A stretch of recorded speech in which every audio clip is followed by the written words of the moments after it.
Paris, city of light.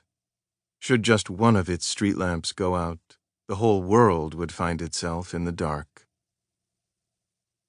There were 4 of us, suicide bombers, with one mission: to turn the celebration at the Stade de France into global mourning.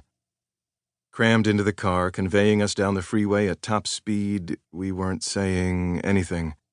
There was Ali, the driver, Driss, 2 brothers I didn't know, one in the front with Ali, one on the back seat next to Driss, and me. The brother in front had inserted a CD into the car stereo, and ever since we'd been doing nothing but listen to Sheikh Saad al-Hamidi declaim the surahs in a voice as penetrating as a magic spell.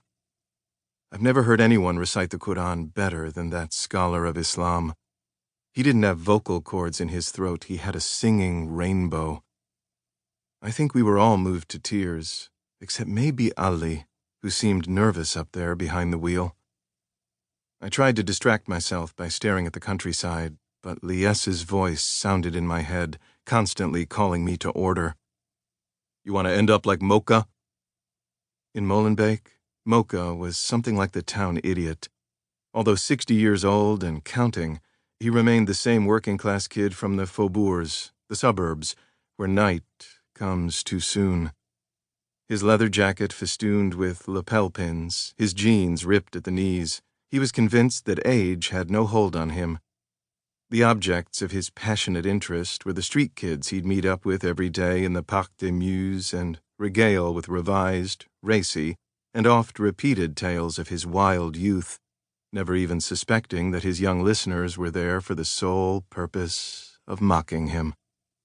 Nobody wanted to end up like Mocha, a broken-down drunk with bleary eyes and half a brain. "Look behind you and tell me what you see." Lies and I were in a kebab shop, eating sandwiches. I glanced back over my shoulder. "Idiot," he'd hissed, his mouth dripping juice. "I point you to the moon and you look at my finger. It's your past I want to talk about. What have you done with your bitch of a life? Not a damn thing. Behind you is nothing but wind. When you were 5, you were already hanging out in the streets. 10 years later, you're still trudging around those same streets. You've never risked a step outside square one. You know what happens to guys who wait for something they don't dare go out and look for?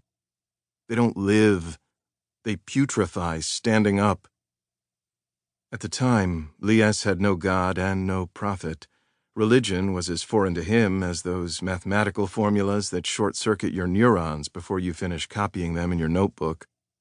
He was nothing but a moody 17-year-old who had no idea what to do with his 10 fingers, unless you count slamming his fist into the face of a boy from the next housing project over or flipping off a too inquisitive security guard. He resented us, the neighborhood misfits, because of our placid indifference to our tomorrows. He himself didn't know what he expected of us, but seeing us swarm around that old jackass Mocha all day long made him sick. It was doubtless because Driss and I wanted to keep Lies off our backs that we stopped hanging out with the old owl in the leather jacket. That was a way for us to prove to each other that we'd grown up. As for Mocha, he remained the same kid he'd always been, and other idle brats took our places. Despite our well-meaning efforts, however, Lies wouldn't calm down.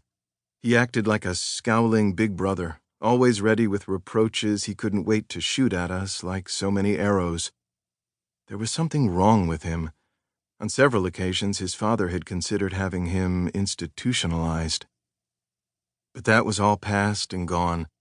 With his long chemise shirt and his henna-reddened beard, Lies had found his way and risen to the rank of emir, a valiant war leader. He'd learned to talk sense skillfully and to demand from others no more than he was capable of undertaking himself.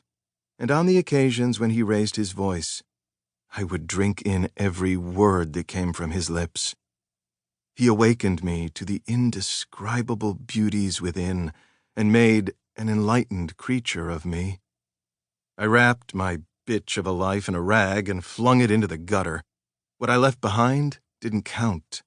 The best of me was at the end of the road I was on, a straight road as euphoric as a flying carpet.